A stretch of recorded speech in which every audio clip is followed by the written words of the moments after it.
The New Balance Fresh Foam X More V4. Quite the mouthful there, but quite the shoe that comes with it. The Fresh Foam More V3, this shoe's predecessor, I sort of labeled as my favorite running shoe of all time, and what I think was my first shoe review on this channel. And that was for a number of different reasons. The leap in the use of technology, the changes and evolution of this midsole compound were not to be trifled with and not to be diminished at all when it came to the appreciation of that Fresh Foam More V3. So, did the More V4 take it a step further in its improvement, or did it try to innovate too much? And did they ultimately screw it up? We'll talk about that. Before we get into my thoughts and opinions on this shoe though, let's talk about the Fresh Foam X More V4's numbers. This is a shoe that at my men's size 9.5 comes in at exactly 11 ounces flat, or 311 grams. It has 35 millimeters of stack height in the heel, 31 millimeters stack height in the forefoot for that nice, very comfortable in my opinion, 4 millimeter drop. As time has gone on, as I sort of in the infancy, the genesis of my running journey, got extremely used to sort of traditional shoe companies and their pretty steep drops like Brooks, Mizuno, Asics in like the 8 to 12 millimeter range. I've come to appreciate these sort of lower drops in shoe companies, products like New Balance, like Atreyu, like Hoka for instance, in that like 4 to 6 millimeter range. I personally, with a training shoe, really value that. So I like that this shoe has a pretty low drop, and that means that it probably has a closer in comparison stack height in the forefoot, which we see here. 31 millimeters of stack height in the forefoot is nothing to underestimate. You definitely feel that stack height underneath, especially with this Fresh Foam X foam formulation. Beyond that, it is also, again, 11 ounces,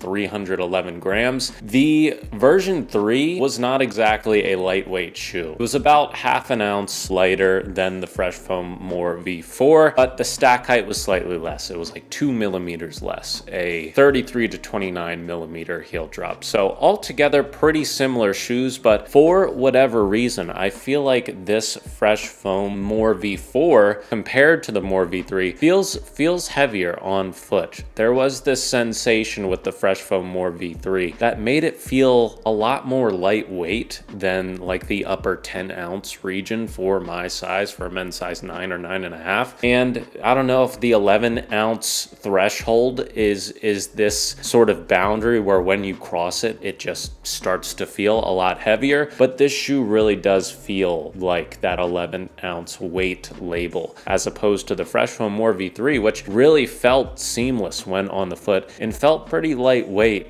regardless of whether you were going for, you know, a run that was a couple miles or for a long run. But similar to the Fresh Foam More V3, which I put in over 600 miles in, and it still felt fine when I retired it. I just felt like, you know, I never put over 600 miles on a shoe before, so I kind of felt obligated to retire it because there was a sense of wrongness around continuing to run in a shoe when I'm not exactly like the smallest runner and I was just using it all the time. This shoe is similarly holding up. I'm at just shy of 230 miles. It feels the same as it did right out the box, and I feel like with these sort of like softer midsole compound pattern that we're seeing in the running shoe industry, that's nothing to sort of sneeze at. You know, that's definitely a desirable facet of your daily trainers, which are inevitably going to be the shoe in your rotation that you're putting the most miles in. If something with a softer, more plush midsole compound in it is able to continue to hold up at 200 to 300, 300 to 400, 400 to 500 miles and still feel like a quality running shoe that's supporting you underfoot, that is extremely valued. In addition to that, on those long miles, it feels like the sort of landing surface of this shoe is even wider. There's more surface area there, and that sort of offers the between neutral and stability runners absolute dream scenario, right? It has no inherent stability compounds. There's nothing firmer on the inside of this shoe than say on the lateral side, but by having a wider landing area, it's just going to be naturally more stable than something that is a bit more narrow. So I really appreciate the stability that this shoe offers. Again, regardless of whatever distance you are going on, regardless of however your legs feel, whether you're coming off an 18-mile marathon workout or you are coming off a 5-mile easy run day, this shoe provides that stability when you need it without having any like intrusive stability elements that alter your stride or your foot strike or try to tell you how to run. And that's a really amazing quality that we're seeing in a lot more neutral daily trainers and neutral running shoes in general now. So beyond the numbers, beyond my sort of thoughts on the numbers in that sort of immediate comparison to the Fresh Foam More 3, what are some of my likes? I feel like my likes in the shoe are similar to my likes in the Fresh Foam More V3. Even though you can sort of feel that weight a little bit more obviously in this shoe, I still feel like it doesn't quite feel as blocky or as bulky as shoes that may have a similar weight on it. I remember when I was still sort of getting into training seriously for races and started to, you know, run on a more daily basis, I was sort of looking for the cheapest shoes out there to sort of get my miles in. And one of those was a heavy shoe similar to, at least in theory, what this shoe fulfills as a role in your running shoe rotation, like the Nike React Miler. That was a shoe that is about equal in this weight, but it felt like it was 15 ounces on foot as opposed to like 11 or 10 ounces. And when I think about a shoe that is more lively underfoot with this midsole compound, it's like night and day between some of those more boring EVA shoes. So despite the weight, despite the increase in weight from the third iteration to the fourth, I still really appreciate the lively ride underfoot, which I think contributes to it not feeling quite as heavy as you would think it is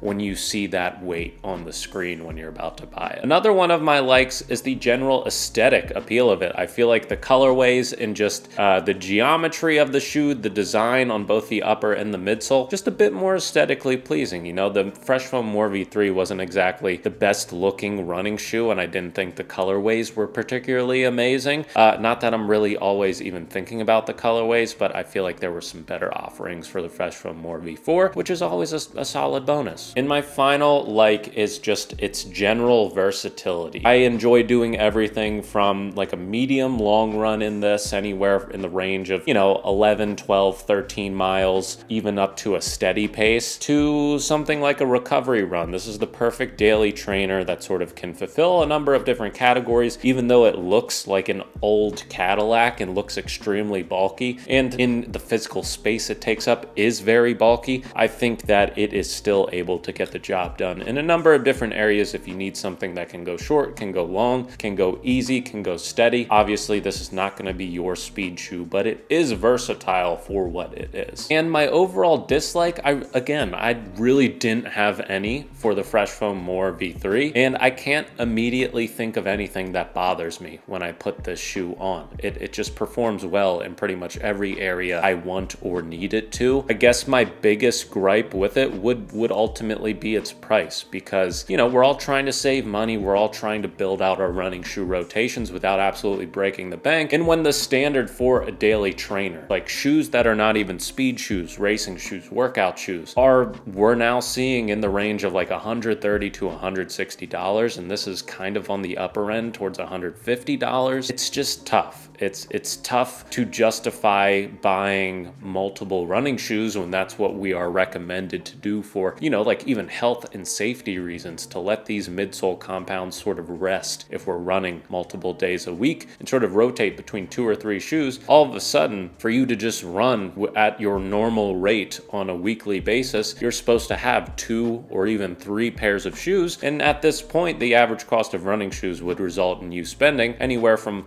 you know, above $400 to $500, which is just a lot. Running is supposed to be this incredibly accessible sport, which it still is. There are shoes out there that you can get on sale for $40, $50, $60. But, you know, the new iterations are always really interesting. We all want to try them out. And $150, while it is not the worst price tag for a non-plated regular daily trainer, it is still a lot of money. So that would be my only like semi-gripe with the shoe. But overall, I would say that if we're ranking shoes out of 10 here, and the Fresh Foam More V3 is a 9.7 out of 10, this is probably like a 9.1 out of 10. It's by no means a low quality shoe. I just think in some aspects that on my part, you know, are not fully explainable, it just doesn't feel as seamless or as streamlined or as smooth of a shoe to me. But ultimately, that decision, that comparison will be substantiated once I get these shoes to even more miles beyond 230, 250 miles, because the V3s lasted over 600 for me. So I'm interested to see how long these last, how long they hold up,